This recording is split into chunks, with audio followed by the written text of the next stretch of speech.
Welcome to Sustain This, a podcast where we discuss mindful consumption, personal style, and the quest for living a more intentional life. I'm ALYSSA, a sustainable stylist. And I'm CHRISTINA, a shopaholic turned minimalist-ish.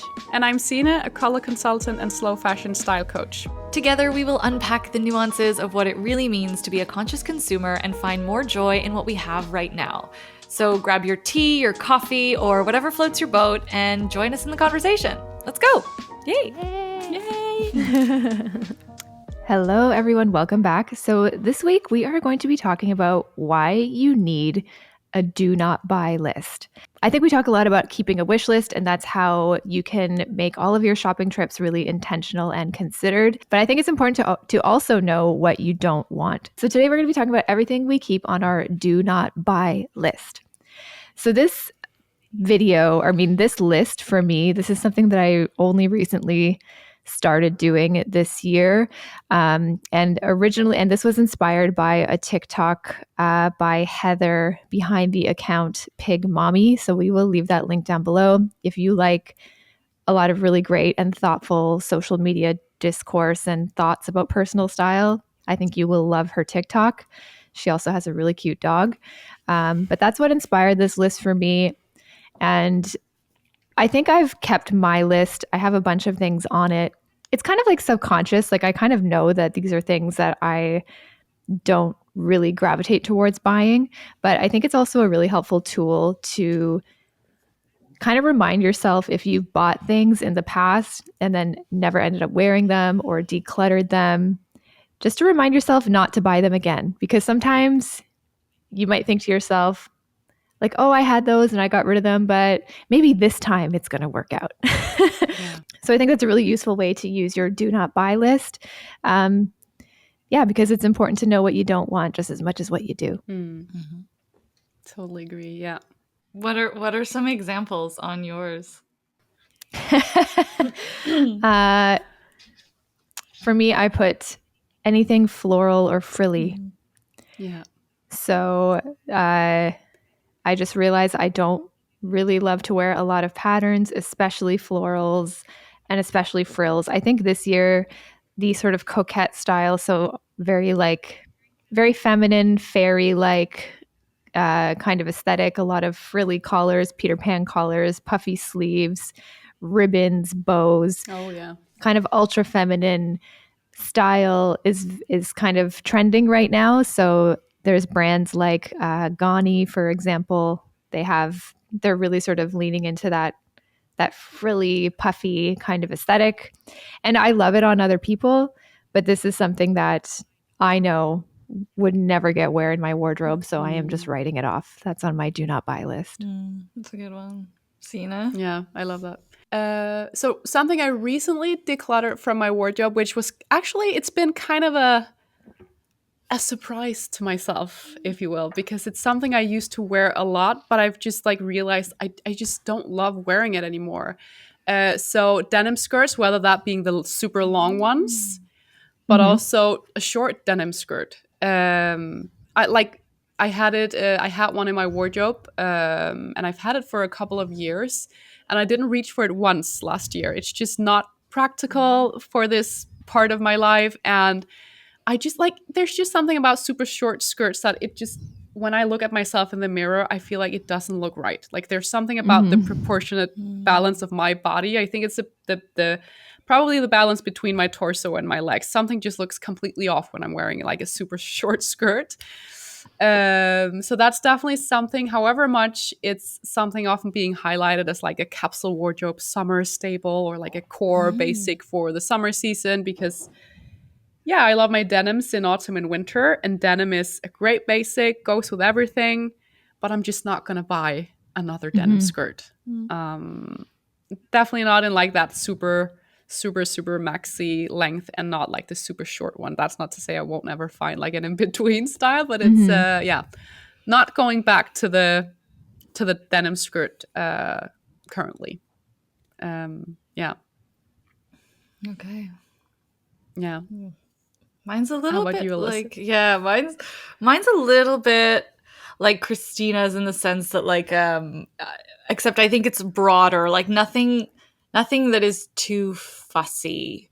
So Mm. anything with embellishment, whether it's like embroidery or like a really interesting voluminous silhouette or anything like that.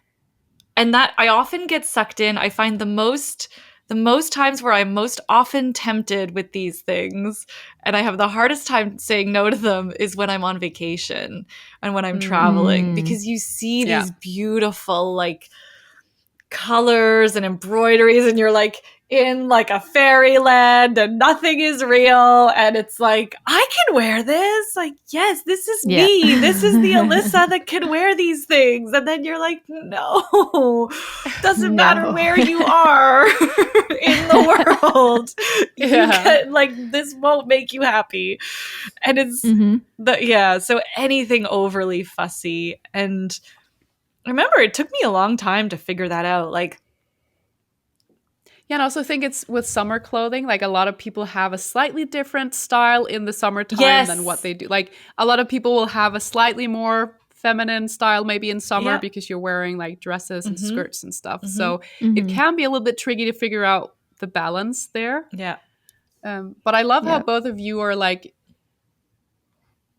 you know, kind of getting inspired by like similar to what you would do when you shop for your keywords. You're saying, okay, well, this is not part of my keywords. This is not part of my style identity. So I know I'm not going to buy that. Yeah.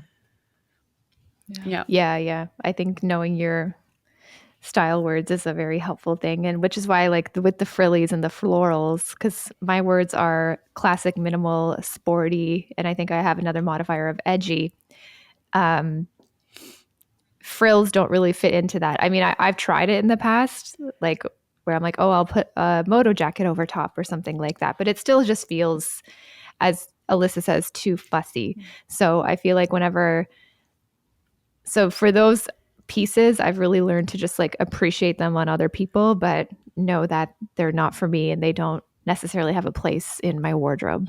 So I can redirect my funds to something that feels more aligned. Yeah.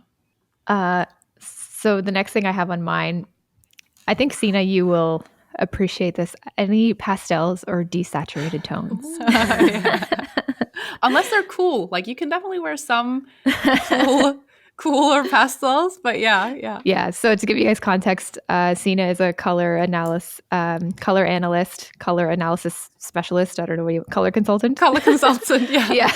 So she did my colors almost like over a year ago now. So we determined that I tend to look a little better in a deep, cool, and clear color type. So saturated tones, cool tones, and just like very what's clear colors, is like just bright colors. Yeah. So, and I used to have this like pink pastel t-shirt and this like very pastel green shirt, and I always wondered why. I'm like, why do I look ill?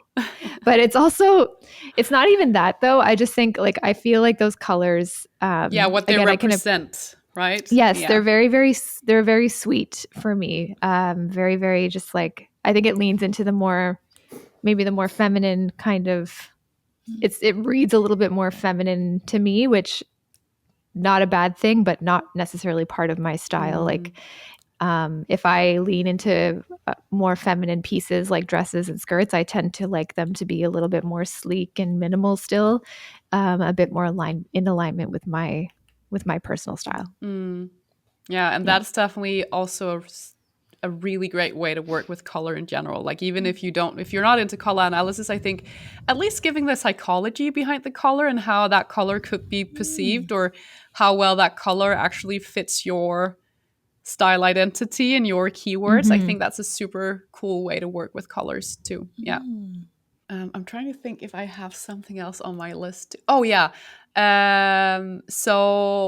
Baggy jeans, and not necessarily like, because I'm wearing baggy-ish jeans today.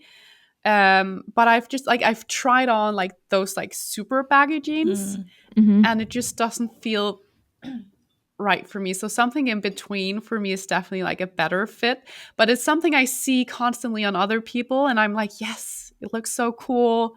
And it's, Yep. you know, seemingly, yeah, it fits me. I love like this casual, relaxed, laid back, approachable way of dressing, but it's just, it's just not working. And again, I think that comes down to just when I look in the mirror, I just feel like it looks off. Like it just doesn't look good. Basically. So finding like a sweet spot in between. And I think it's a great example of like, again, also checking in with yourself, because that's the thing with trends, that they're this visual virus that once you've seen them a lot of times, it's, I can't take credit for that. I think it was like a Norwegian scientist or something that came up with that term. But it's like you get exposed to something a lot of times, and then in the end, it's like, okay, I need this piece in my wardrobe. Which could be the case with the baggy jeans. I've definitely been influenced in some way, because I found like a middle way. But check in with yourself and don't just jump on the bandwagon. Like you can dip your toes into it and not, find your own way. Yeah. I wonder if other people struggle, because I'm just thinking, I wonder if other people struggle, like if you're like a bit of a chameleon or like a chronic people pleaser. I'll try stuff on and I'll like maybe be delusional enough to be like, I can make this work. Like this looks fantastic. Right. Right? And so you really have to take a step back, because I've done that. I've purchased a piece where I'm like, this isn't like 100% me, but maybe I should try it. And maybe I should step out of my comfort zone. It's like, where do you draw the line? And then you try it and you wear it and you end up not feeling like yourself. And you feel like you're in a bit of a clown and a bit of a costume. And you're like, God damn it. So I wonder... But I kind of also enjoy, like, I love the character. I love, like, you playing a character, So I guess for me, I struggle with having such a hard line. But I think it's so beneficial. Sorry, this is a tangent. We could probably cut this out, and I don't know if it's adding any value. No, I think it's good. I think it kind of like, but it's like, for me with pieces like that, especially one that you decided to bring in, that you took the tag off and now you're like, uh-oh, what do I do? I think it almost just takes time for you to get used to it. So it's like, whether you take a selfie and then look at the photo a few days later, you take a selfie and you hate it, and then you look at it a few days later. And also, sorry, when you do this, like put the shoes on, style it up. Do your hair, style it. Like you don't want to just be like in your bare feet and just like standing there like this, like pose a little bit, make yourself feel good, have this, the slouch, the relaxation, the confidence. Take a selfie and then give it a few days, look back on it, and then be like, is this as bad as I think? Maybe you want to try it again. And it's just like a slow build, especially if you're trying to bring in a new aesthetic that you really like. I mean, I even think with like the baggy jeans, maybe, there could be a lot of things with that. Like maybe there's like too much puddling at the bottom of the jeans, so it felt sloppy. Like, what is it about it that feels off? And then you can kind of also just start to get used to it. Like let the eye adjust. Yeah. True. Yeah. And I think too, that's but if it doesn't feel right, like, I mean, I think it is a fine line. It's a fine line of like knowing yourself versus being like, am I just dressing like too comfortable in my in my ways, And I think if you don't believe it, you're never gonna like benefit from like how powerful it can be to wear like a certain item. Like you have to believe it to a certain extent. Yeah. I just, because I'm thinking of an example in my closet is like that lavender fringe midi skirt, and I bought that. I don't know if I bought it or if it was like a gift, but like that's like 8-9 years old, and I didn't need it at the time. And if I were to look at it on the rack now, if I follow those like strict rules, like it's fussy, it's like, it's all the things, but I wear that skirt all the time. I repeat it over and over again. So I struggle. So I struggle. Yeah.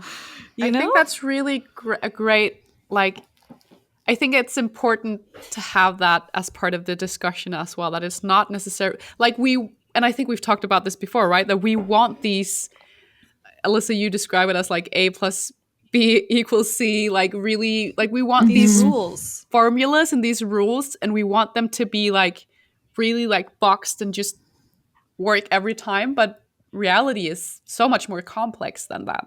I mean, yeah, it can help you a lot along the way, but then sometimes there's just like a unexplainable, I don't know. Yeah.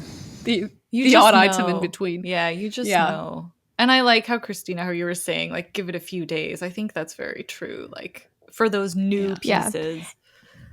And I think, I mean, with like a fringe flapper skirt like that, I mean, maybe you're not necessarily wearing that every day. That seems like more an event piece. So maybe that's when you want to wear the fussy piece, you know? That's true. But I think it's like, relate to that. Do you? Yeah. Yeah.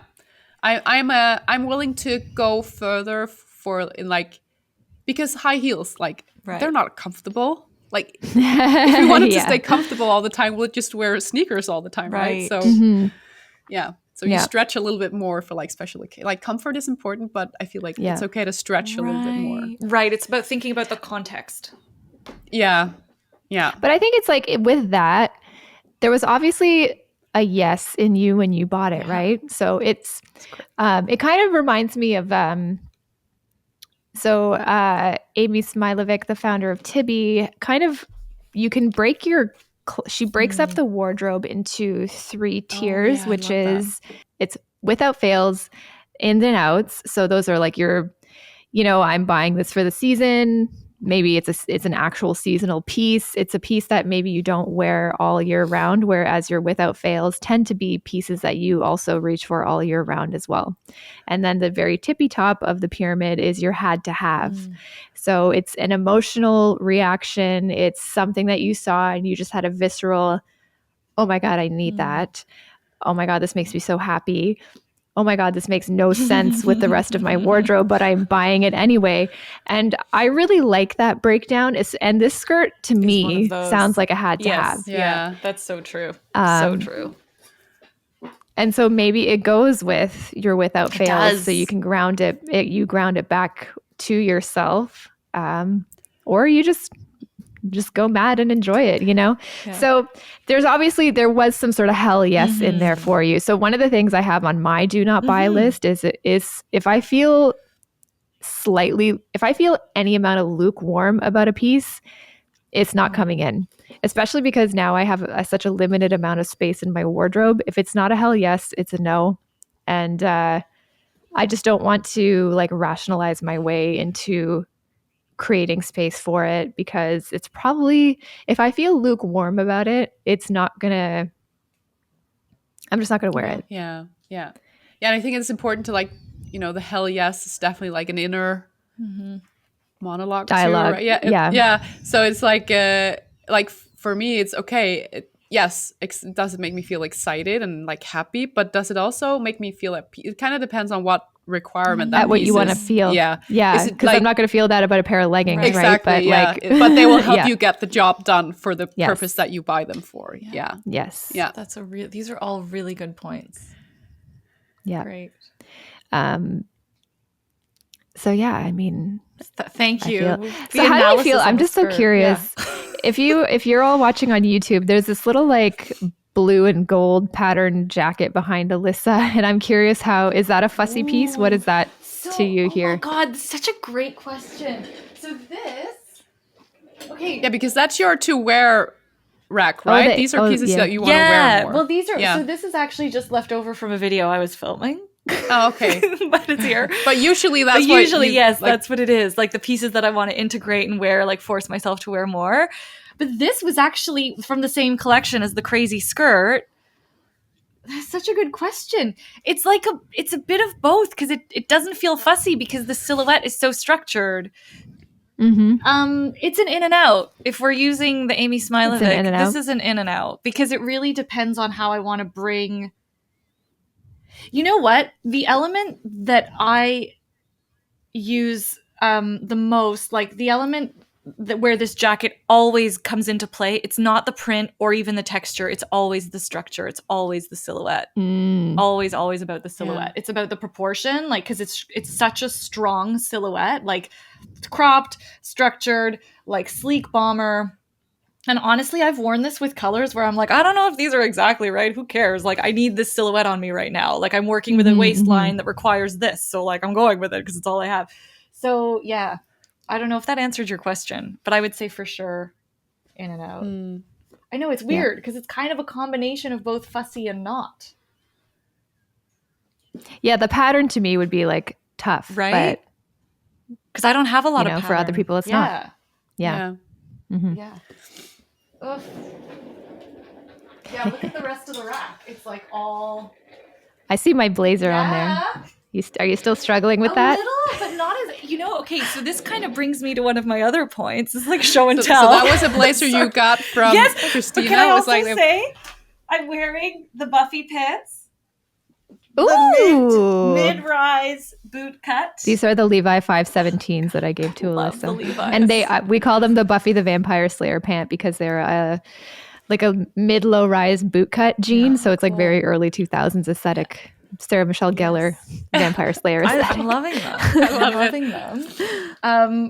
But this kind of does bring me to a point of like something that I wouldn't like, something that is on that list, but that's why I like this, is because it's comfortable. Normally I find blazers constricting, but I love this one because I can move in it.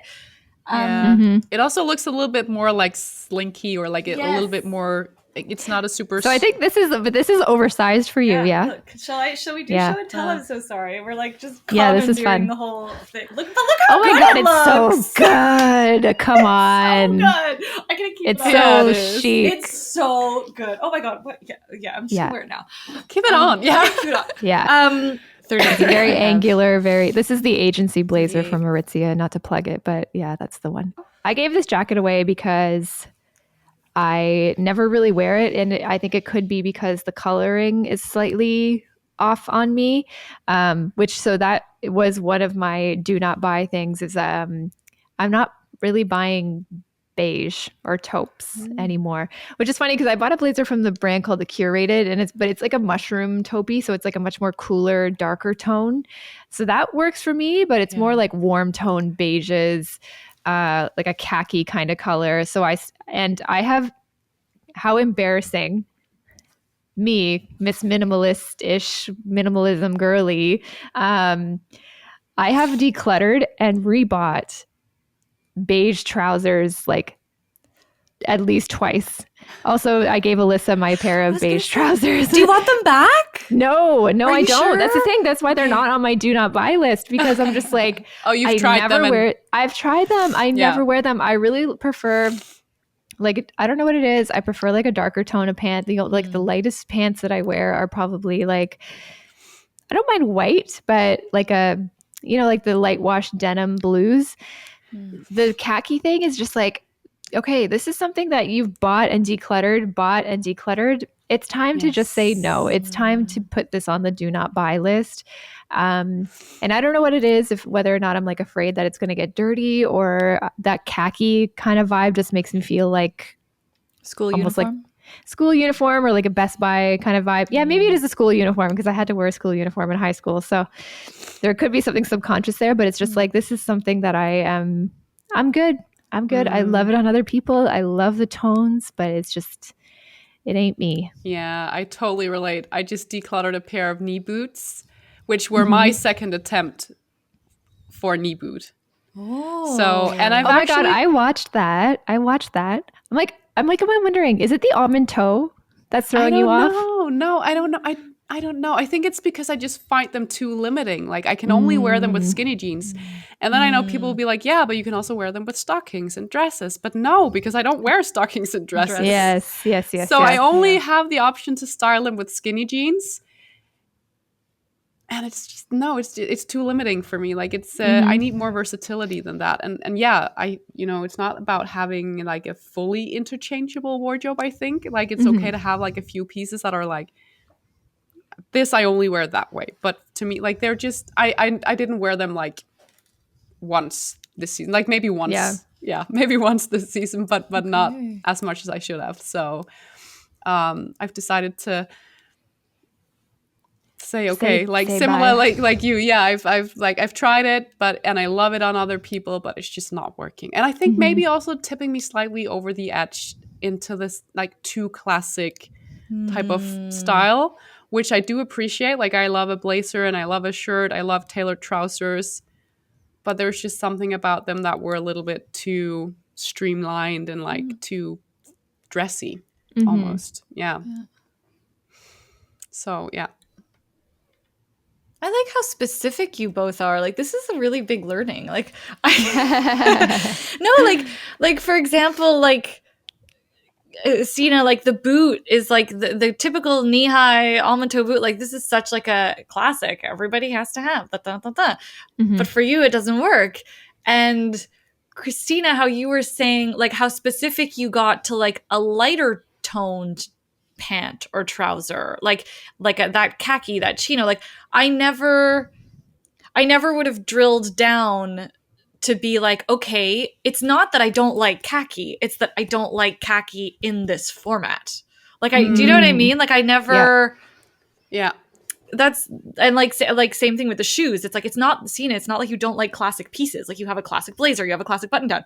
It's that the classic shoe, like maybe your footwear is where you need to have maybe that's where you add that edge, like the leopard print booty, the acne boots that are like a little rough, you know what I mean? True. Yeah, because I actually decluttered, like I feel like I've not like been purging my closet, but I have like decluttered a few things where I've like been surprised to that myself. And I actually did declutter like a pair of loafers that I bought 2 years ago, because it was the same thing. They're too like sleek. I want something a bit more chunky and like more, a little bit edgier and a little bit more laid back. I don't want it to be too like streamlined. So I think that's totally why. Yeah. What else? Okay, Chris, what else is on this list? This is great. For me, any round or almond toe shoe. Unless they're slim. So like I like ballet flats, and I tend to not really like pointed ballet flats that much, but I like the little round toe there. But when it comes to boots, especially boots, I don't like a round or an almond toe. I like either like a square or like a taper or a pointed, because I think as pointed out, that's where I like to add a lot of edge in my outfits. So I love like a severe point, or like to me that's where elongation comes in, because I don't want to say I'm short. I have shorter legs. I think I have a long torso, short leg proportion. So I find, and because I like baggier silhouettes and more oversized silhouettes, that's a way that I can bring in some elongation back into my outfit. It's like that slim element when everything else is reading a bit more oversized. So that's where I really like to play with that. And it's also how I like to, with the shoe, especially like with a point, it's not necessarily about looking taller or anything, but I think it also makes it look a little bit more feminine for me, because my style, I'd say, is like fairly androgynous to masculine leaning. So having that more pointed toe shoe to me reads just a bit more feminine to balance that out for me. Makes sense. Yeah. Because I had a few pair of like, I had there was a pair of Dear Francis boots that I had, and they're beautiful. They're like that classic pair. I sold them. Just because I couldn't, like, whenever I'd look down, I'm like, something feels truncated to me. So from the side profile, they look beautiful, but like, for me, it's the looking down, and I don't like that. It trips me up. That's important. Important. That's your view. So that's important. You have to like it. Yeah.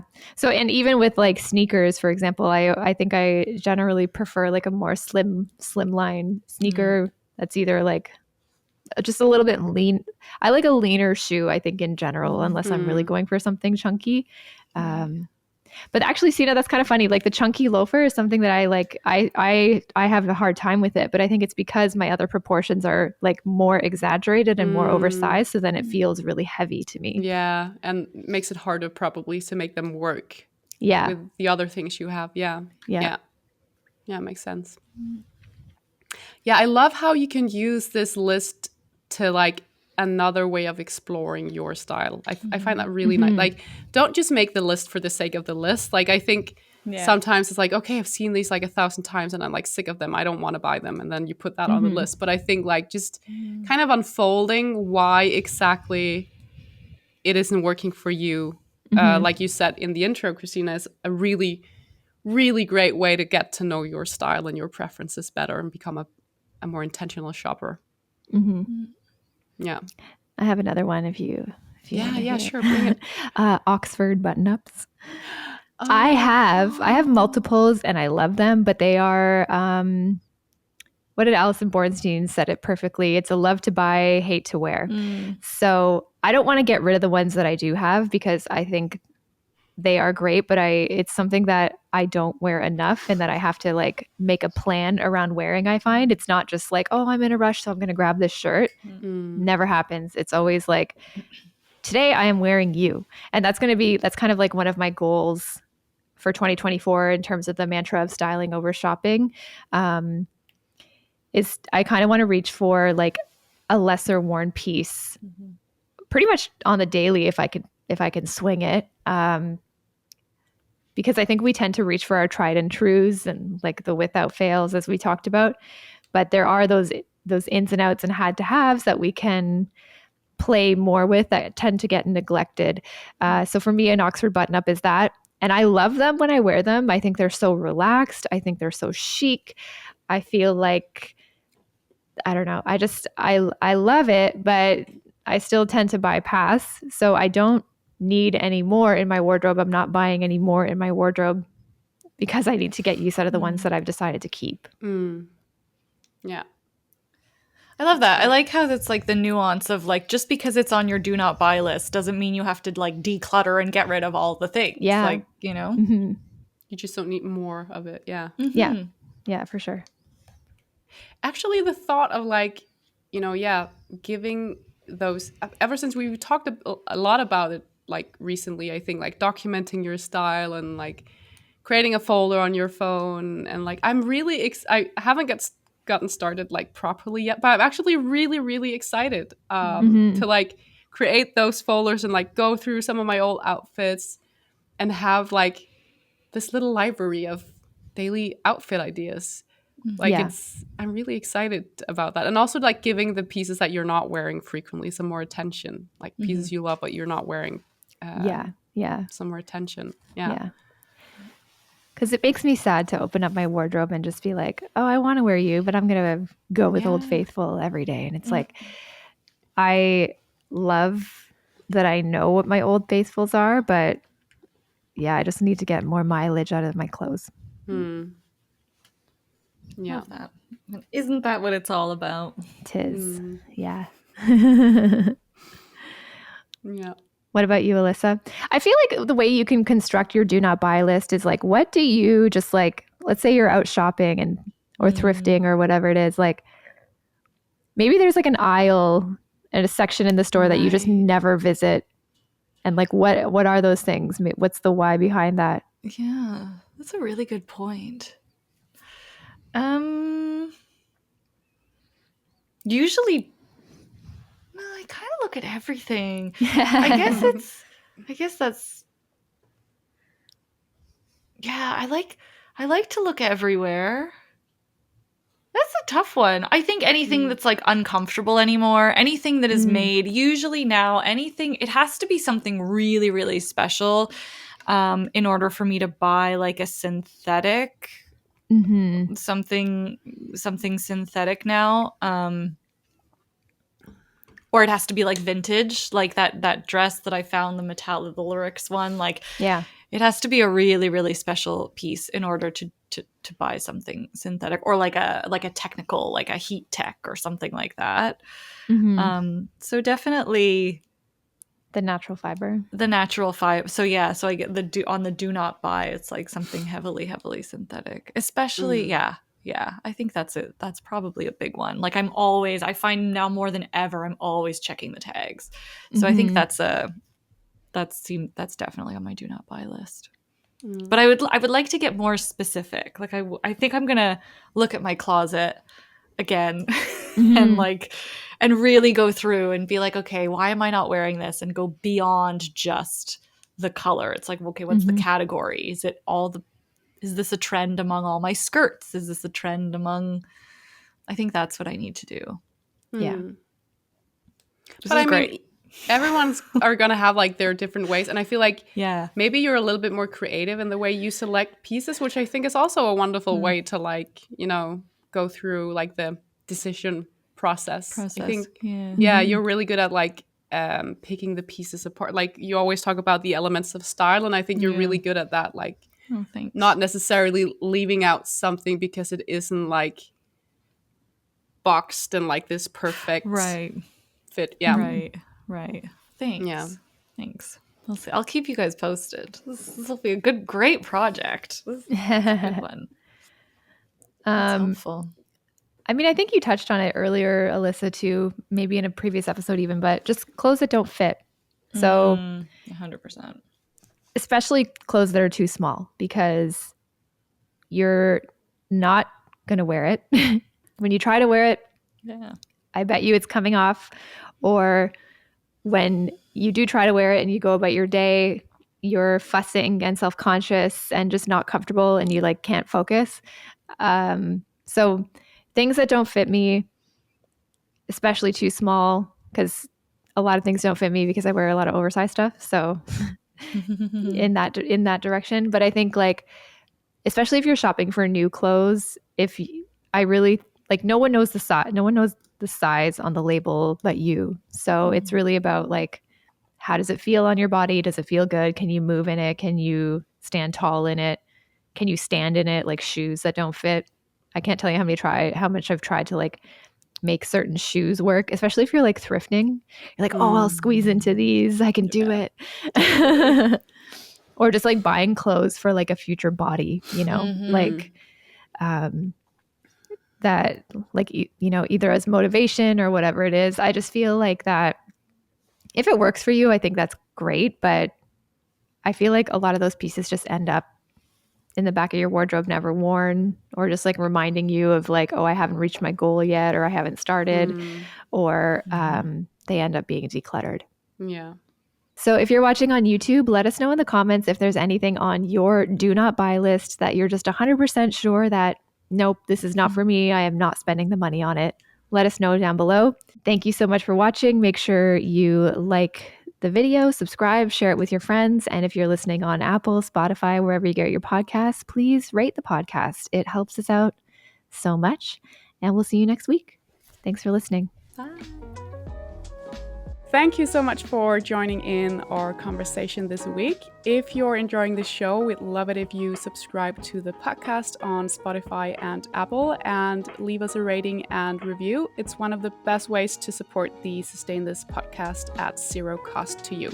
We're also a community-led podcast, so if you have any questions for us, topic requests, or even guests you want to hear from, please send us a DM on Instagram at sustainthis_podcast. We read all of our comments and look forward to hearing from you. We hope you join us again next Tuesday, where we'll talk about so much more than clothes. Ciao!